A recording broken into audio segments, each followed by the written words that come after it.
बालेश्वर जिला बाहानगा ठारे घटिथिबा ट्रेन दुर्घटना को पूरीछि वर्षे 2 जून 2023 संध्यारे घटिथिला छातीथरा ट्रेन ट्राजेडी। केही किछि बुझिबा आगरु किछि क्षण मध्यरे तीनोटी ट्रेन धक्का होई दुर्घटना होइथिला। दुर्घटनारे 288 रु अधिक यात्रीक मृत्यु होइथिबा बेले प्राय 900 रु अधिक यात्री आहत होइथिले।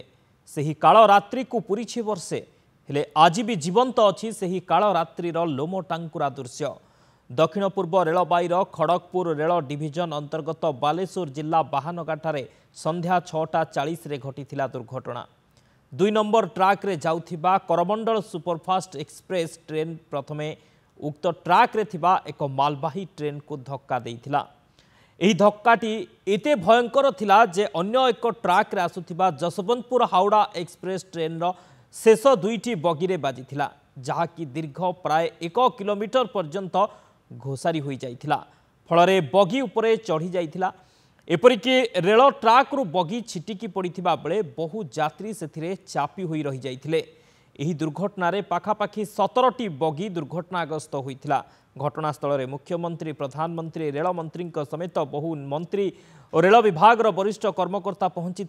एनडीआरएफ, ओड्राफ, ओडिशा पुलिस समेत स्थानीय अंचल शह शह स्वेच्छासेवी 2 दिन धरी उद्धार कार्य लगी। प्राय 80 रु अधिक आंबुलांस जोगे आहत मानक बालेश्वर, भद्रक, सोर, कटक बड़ डाक्तरखाना, भुवनेश्वर कैपिटल हॉस्पिटल और एम्स रे मध्य भर्ती करा जाइथिला।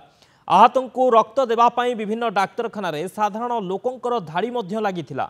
एते बड़ विपर्यय समय ओडिया लोकमानंकर एही मनीष पणिया सारा देश पई उदाहरण साजिथिला।